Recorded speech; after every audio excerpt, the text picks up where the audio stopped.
Right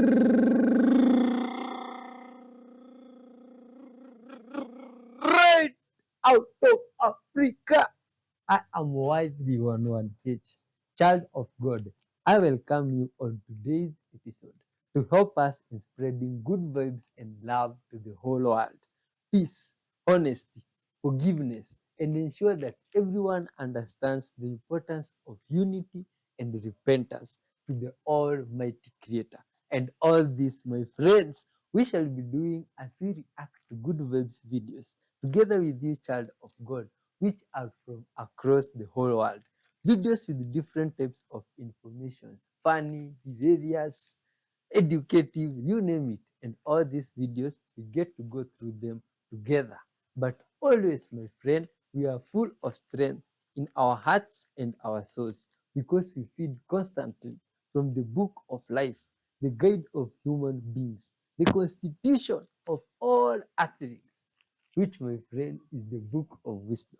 And let's see what it says today. But the day of the Lord will come like a thief. The heavens will disappear with a roar. The elements will be destroyed by fire, and the earth and everything in it will be laid bare. 2 Peter 3, verse 10. Interesting. Before that day comes, my friend, let's help one another in spreading good vibes to the whole world. Subscribe and hit that like button as we dive in. But let's talk with the Almighty Creator before we begin the show. Dear Lord Father, thank you for this day. We come before you, Father, in the name of your Son, Jesus Christ. Thank you for our hearts. Thank you for your adorable child, dear Father. May you bless them, dear Lord, and as we react to the videos together with them, guide them all through, Father. Feed them with your love and light, dear Lord, and bless this viewer. Be with us till the end, and we shall be thankful. In your holy name, Jesus Christ, we do pray, trusting and believing. Amen. Let's dive in good vibes. I used to work in a morgue for 10 years, and the weirdest, scariest thing I ever saw was this one cadaver, as we call them, a body basically. It was my job to clean them up and make their faces clean the blood off, make them look presentable for their families to identify them, you know, if there's been a major trauma. And this one cadaver, I noticed her eye was twitching, so I lifted the lid and there was a fucking maggot in there. A live maggot, so obviously you can't have that. So I got the tweezers, I tried to get in there, but the maggot was trying to embed itself further in. Her eye was doing that, and the maggot was trying to embed itself under the eye. So I had to go and get it, and I was literally an inch away from this lady's face, like that, trying to get this fucking maggot. All of a sudden, her mouth slowly opened like this, as wide as it can go, like that. And I was like, what the fuck? And all of a sudden, out of nowhere, she went, and I'm not kidding you, I fucking legged it out of that room. I never knew a noise like that could come from another human being, especially a fucking dead one. Legged it out, got my superior, came back, and she was normal again. The maggot was still there. We had to get the maggot out, but that's quite normal actually. But her mouth was closed and she was just lying there. My boss wouldn't believe me. She sent me home. Thought I was fucking drunk or on drugs. Never went back to work. I worked there 10 years. And I've spoken to people, I've spoken to doctors since then, and none of them believe me. They say you must have seen something else, because that is physically, biologically impossible. A dead body cannot do that. But I know exactly what I saw. It fucking haunts my dreams. I have nightmares about it. It's something that I can't ever unsee. One of my favorite analogies of all time. It goes like this. In a mother's womb, there are two babies. One turns to the other and says, "Do you believe in life after delivery?" And the other says, "Well, of course. There has to be something after delivery, and maybe we're here to prepare ourselves for what's going to happen later." "Nonsense," said the first one. "There's no life after delivery. What kind of life would that be?" "I don't know. Said the second, but they'll be more light. Maybe we'll walk with our legs and eat with our mouths, and maybe we'll have other senses that we can't even understand now. The first one says that's ridiculous. Walking and eating with our mouths, that's absurd. The umbilical cord gives us all of our scientifically prescribed nutrition. That's all we need. It's nonsense. Life after delivery is ridiculous. Well, the second one says, well, what if it's just different? Maybe we don't need that physical cord anymore. And the first one says, okay, look, if there was life after delivery, then why has no one ever come back from there? Delivery is the end of life, obviously. The end of it is nothing but darkness and silence and oblivion and nothing. The second says, well, but certainly we'll meet Mom. And the first one says, Mom? You actually believe in Mom? If she exists, then where is she now? The second one says, well, Mom is all around us. You know, she's the universe in which we live. Without her, this world could not and would not exist. The first one said, well, I don't see her, so it's only logical that she's not here. The second one said, sometimes when you're in silence and you really listen, you can perceive her presence. You can hear her laughter. You can hear her sing. And that makes me smile. So, good vibes, child of God. Do you believe in life after death? Do you believe in God? Think this good vibe soul here. His story is trying to relate with all this. I'd like to hear your stand on that and get to understand how you think good vibes, child of God. Lots of interesting stuff has passed to this point, and even more interesting are coming up. Be ready, my friend, for some mind-blowing experience that we will witness here together. Let's continue watching and hit that like button. Good vibes. The comforters at hotels are not washed unless there is a stain or smell. I've seen credit cards get charged accidentally, not to steal money from you, but the bank takes weeks to fix it. It tends to ruin vacations. I've seen people do it because guests are rude. Girl, if you find more than one pillowcase, it's because they didn't change it. They just overlapped it. No, let me live naive. Just don't drink from the coffee mugs or the glasses in the room. As a former hotel housekeeper, Keurigs are never cleaned. People also use those for more than just coffee. Sometimes people use ice buckets as dog bowls. I worked in maintenance. Carry a can of Lysol with you and use your own bedding if possible. Never sit down at those desk chairs. Ice makers, coffee makers, and everything like it has germs. Some, not all, will use the same rag to clean the toilet, dry the tub, shower area, counters, and yes, finally dry the coffee maker. Worker in hotel laundry. It's true the inserts don't get washed unless there's a stain. Some housekeepers here don't even change the sheets or duvets. I'm never staying at a hotel ever again. I do loans for hotels, and let me tell you, the second and third tier hotels do not wash their bedding. Trust me, I've seen their financials and don't ever shine a blue light on the sheets. Surprised no one's spilling front desk secrets. I got loads. Biggest one, we have your credit card and all of your information. Someone DM'd me saying they work for Choice Hotels, saying the breakfast staff is not allowed to throw away milk, food, or anything that's been sitting out all day. They just put it back in the refrigerator and serve it the next day. They also claim that they scratch the dates off of the yogurts. Satan can't trap you in lust, he will trap you in avoidance of intimacy. If Satan can't grab you in gluttony, he will grab you in control. If Satan can't grab you in greed, he will grab you in scarcity, of thinking that you're not good enough, of thinking that you'll never ever have the abundance. If Satan can't grab you in envy, he will grab you in idolization, where you idolize other people. You look up to people a little bit too much that you lose yourself. If Satan can't grab you in wrath, he will grab you within silence, of you never being able to speak your mind, express yourself, and do what's right. If Satan can't grab you in sloth, he will grab you in hustle performance mode, while you're constantly draining your soul. If Satan can't grab you in pride, he will grab you in self-hatred, where deep down you don't think that you're good enough, you're extremely insecure, and you're the opposite of pride. So you have to make sure that you put all of your energy here, not here. Freaking out because there's grass growing in my carpet. So this is the grass that's growing out of my friend's carpet, and to say that we were shocked would be an understatement. My first thoughts were how and why, and as you can see, it's actually taken root and is truly growing out of the carpet here. My friend immediately got to work quickly harvesting her crop. Although I was suggesting we leave it because I think it's a cute aesthetic and a very good Easter decoration. I was immediately told no, that I could not keep my patch of grass carpet, but my goodness, can a girl have a hobby? Once all the grass was pulled up, it was time to clean the area, and by now I'm sure you're wondering exactly how this happened. Well, let me explain. This patch of carpet is directly under a window that gets a lot of natural light. On top of that, we had a weird shaped space heater in this corner, so we couldn't actually see that the grass was growing. We still couldn't figure out where the seeds came from or the water they needed to grow, and then we realized the culprit was Chips the budgie. Apparently, Chip wanted to try farming and was knocking both his seeds and his water onto the floor, causing the millet to grow out of the carpet. As you can clearly see, he has no regrets and will probably try to do it again. Guys, how is Tartaria spelled? Because look at this bell.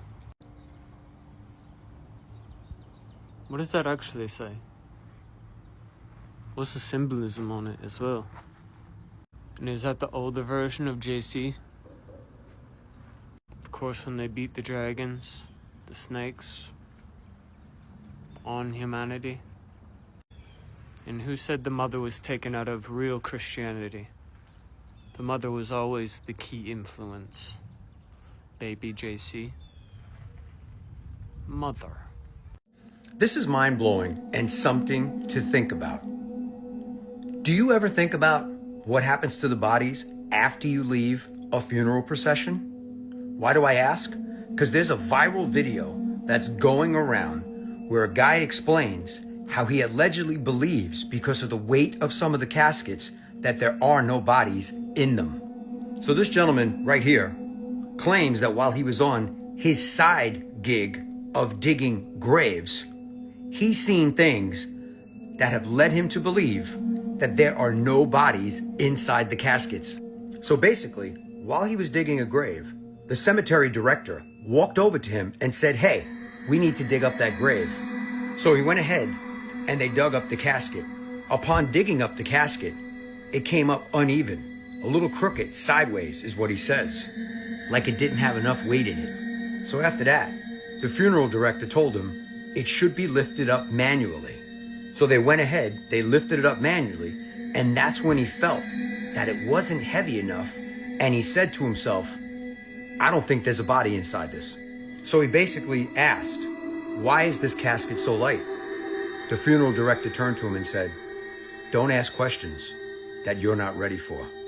One thing I want you to think about now that this story has come to light, and you never thought about it, I never thought about it, there are 144,000 cemeteries across the U.S. as of 2025.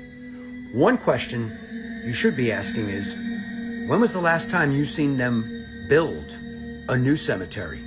So of course, I went and did some digging. Why haven't you seen new cemeteries being built? Here is what came up when I searched for it. Land availability. They are building like crazy all over the United States. Therefore, where are you going to put cemeteries? Increased land costs, but funerals cost an arm and a leg. Excuse the pun. Environmental concerns, alternate burial options, and grave recycling. You heard what I said, grave recycling. There is a such thing. In some cases, cemeteries are expanding their capacity by reusing burial spaces through a practice called grave recycling. So the question remains, with so many people across the United States, people pass away every day, every minute. What's going on with the bodies? Where are they going? Are you thinking about this? Is it something that I've never thought about this until I listened to that viral video, and I'm starting to say, Let me know your thoughts on this in the comments, and as always, I'd love to hear from you. This is someone in comparison to its foot. This is horrifying. Imagine when the world floods one day and this is underwater. We're talking megalophobia today, and this statue is the tallest statue in the world. It's so dadgum big, it wouldn't even fit fully in the frame. His head's cut off. I also want to preface and say that my channel is all about scary things, okay? I'm not trying to be disrespectful. This is the Statue of Unity. It is in Gujarat, India, and it took 6 years to make, and it is the tallest statue in the entire world. Absolutely massive. Look at this. It took 6 years to make, 600 feet tall, so that's like a 60-story building. Absolutely horrifying. I just, even to think about going anywhere near this, I would be so petrified. Even just seeing it far away. Did you know you can actually see it from space? Yeah, you can actually see it from space. That's how dadgum big this little bee is. Here's another picture of someone with his foot. The person actually has a head, but I took the head off so that it is privacy. You know, he has a head in real life, I promise. This is him compared to... But yeah, nah, this is how big it is in comparison to the Statue of Liberty, if I forgot to say that at the beginning. I am very flustered. This is the scariest thing. I didn't even know this existed until someone freaking posted in my comments and said, look up the Statue of Unity. I'd prefer to not think about that, because I don't like big things. This is scary. If you walk through a cobweb or you feel a cobweb on your face, that's a sign of a spiritual hit. One by one, the cardinals walk down the aisle before taking individual oaths to obey the rules of the conclave, which demand the utmost secrecy. If they ever break their silence, they risk excommunication. Extra omnes. Everyone out, and with that, the doors closed. The work of choosing a pope would truly begin. Then, when the world sees white, inside the Sistine Chapel, the Dean of Cardinals will ask the newly elected pope if he accepts the result, and if he does, he is from that moment the new pope and chooses the name he will then be called. Next, he walks to the nearby Room of Tears, so called because some newly elected popes have in the past cried there as they absorbed the enormity of the moment. He then dons his new robes, puts the papal ring on his finger, and is led down the Hall of Blessings to the central window of St. Peter's Basilica, where he is introduced to the masses with a simple Latin phrase, Habemus Papam, we have a pope. The Pope is dead, and I highly recommend that everybody in this period of time finds God. The one of whom is chosen to be the next Pope is somebody that everybody should have their eyes on. Before the Pope started showing signs of illness, I told people, watch and see when the next Pope is chosen. I told you, watch the Pope pass away the day after celebration, which ironically was a day that was spent with a very specific individual, but anyways, this is what I was wanting to get to right here, okay? I highly recommend that you look into a 900-year-old book, by the way, that's named The Prophecy of the Popes. I'm sure it's no coincidence that the Pope chose to be buried at St. Mary Major, but anyways. See, in this book, though, there's one specific passage that I implore everybody to read. The last passage of the book reads, in the final persecution of the Holy Roman Church, there will reign Peter the Roman, who will feed his flock amid many tribulations, after which the seven-hilled city will be destroyed, and the dreadful judge will judge the people. The end. It's already been revealed, but yet people still refuse to see it as it is. Just watch and see who's chosen next, because from then on, we'll know. And I don't mean to be vague, but honestly, people should at this point see what's already happening. And if they don't, well, then they shall flock together.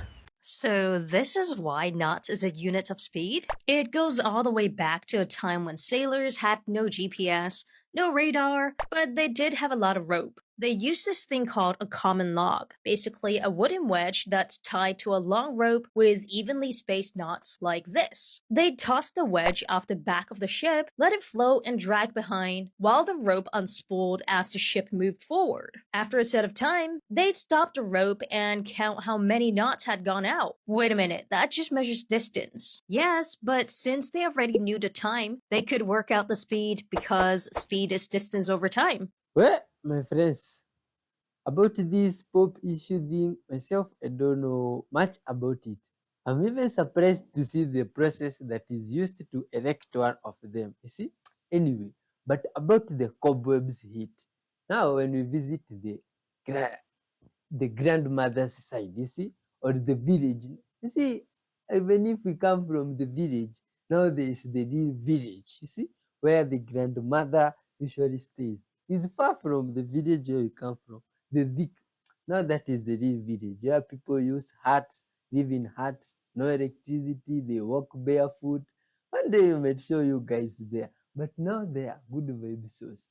Sometimes we visit there occasionally. Then you do, you can hear those cobweb hits on the face and you wonder, hey, what's going on? It's like there's cobweb, but there's nothing. If it's just spiritual hits, I'm surprised that's what goes on. Anyway, all this is for entertainment purposes and good vibes sake. Let's continue watching and hit the rec button there. Hey everybody, Dr. G here. I'm a clinical and forensic psychologist as well as a body language expert, and today we're going to be analyzing the behavior and body language of Buzz Aldrin, Neil Armstrong, and Michael Collins after the Apollo 11 space mission. Before we get started with this, a couple of quick things. One, I wanted to make sure you know this is not a psychological evaluation of any kind. These are just my opinions. In addition to that, I do want to remind you to like and subscribe if you want to see more content just like this. All right, let's go. So what ultimately led me to decide to analyze this is that I was watching a podcast with Joe Rogan and Matt Walsh. Matt Walsh is not a skeptic of the moon landing. Joe Rogan seems to be. He doesn't insist that it didn't happen, but he seems skeptical that it did. And one of the things that Joe Rogan talked about was that this press conference was strange, that their behavior was weird. So I thought I would watch it and see what I observed, see if I agreed with that. I decided to look at the comments and some of the raw footage, and a lot of people feel that way. So hopefully this will help you get a better understanding of the body language that we're seeing. Now, one thing that's important for me to be upfront about as we start this is that I am not a skeptic when it comes to the moon landing. I have not explored all of the conspiracies about this. I don't know all the reasons people believe that it didn't happen, but I'm going to tell you exactly what I see during this. I'm going to tell you if there are signs of deception, and I will tell you exactly what the body language says. My goal for every video I do is to be neutral, and I feel the same way about this. So even though I have my own perspectives on this, I will tell you exactly what I'm observing from their body language. And after we finish watching some of this footage, we're actually going to go back and look at some of the footage from the press conference before the mission. All right, let's just jump right in. At this time, I'd like to introduce the Apollo 11 crew, astronauts Neil Armstrong, Michael Collins, Edwin Aldrin. Neil? So if you look at the behavior already, you can see they're all a little bit closed off. Buzz Aldrin's on the left, Neil Armstrong's in the middle, Michael Collins on the right. So this is going to be their baseline right now. The baseline is basically their default body language. Oftentimes, particularly when it comes to deception, we look for changes in body language. So right now, all of them are a little bit closed off. They're all touching their hands. They're not wide open, which is something that we look for when it comes to honesty. We'll see if that changes as we keep going. It was our pleasure to have participated in one great adventure. Now, if you look at his shoulders already, they're very bunched up. So he may be somebody that's either uncomfortable speaking in front of others or he feels anxious right now. But this type of shoulder position we think of and we associate with discomfort and stress. It's an adventure that took place not just in the month of July, but rather one that took place in the last decade. Oh, we all here and the people. Now, you may have noticed he just scooted back. I have a challenge for you. Do not let anything negative come out of your mouth about yourself or other people or anything for that matter for a week. And just watch how everything changes. So you've heard the prophecy about Trump being the last president, right? And you heard the prophecy about Pope Francis being the last pope? So what is up with this last president, last pope thing?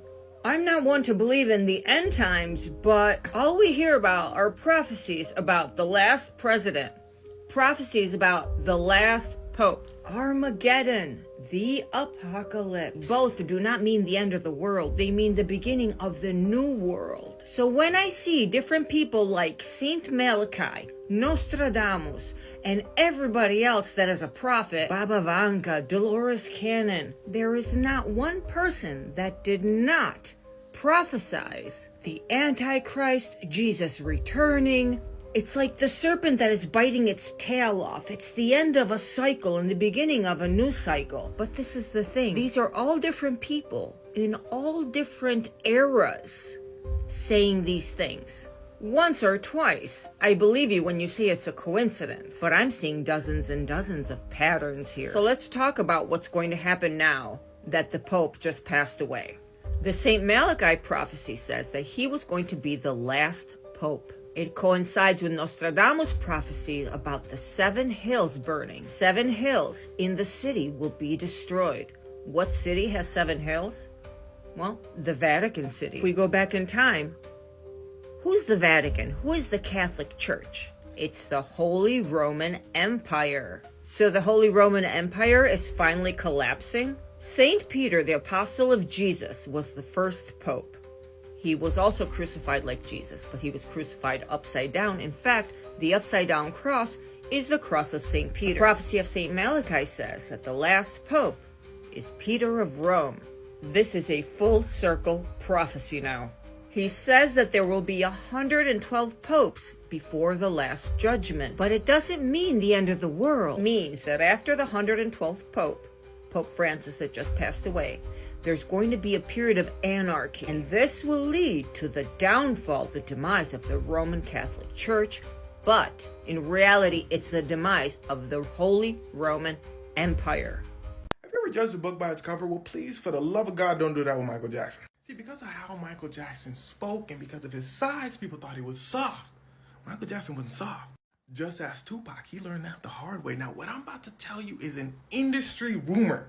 But there's a reason why people didn't just dismiss this rumor off the bat. But that'll make more sense as the story goes. Okay, Tupac had a problem. It was a dark and stormy night. Maybe, I wasn't there. And he was walking out of an industry event with his girlfriend, Kidada Jones. Now, as they're walking out, Tupac is cussing her out. Tupac was known to be very passionate. He could get heated. But see, Tupac had a problem. And that problem's name was Michael Jackson. See, there's something I forgot to tell you. Tupac's girlfriend, Kidada Jones, was the daughter of Quincy Jones, a record producer who worked very closely with Michael Jackson.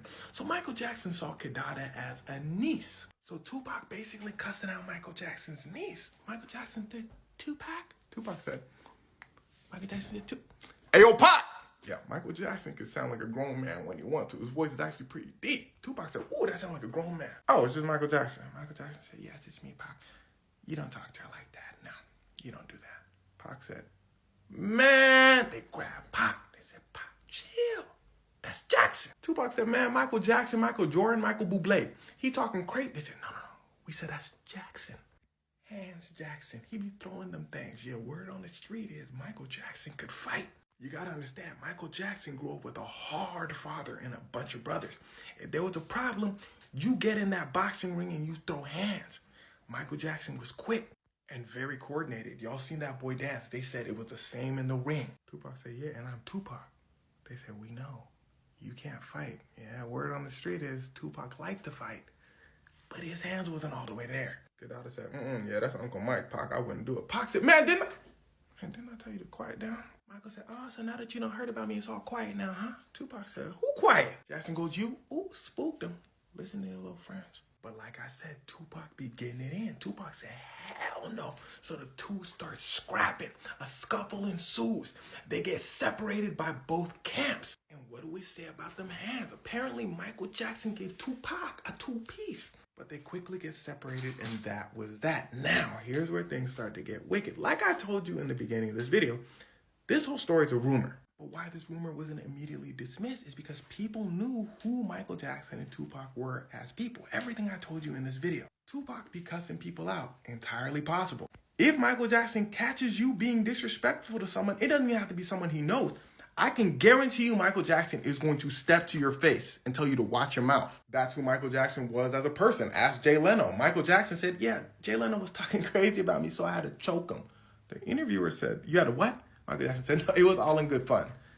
But he got the message. But on the flip side, even if things got heated, the two probably wouldn't throw hands. Michael Jackson was just too famous at the time. Nobody would let Tupac get close. Matter of fact, Tupac might say a word or two back, but I don't think he would ever raise a fist to Michael Jackson.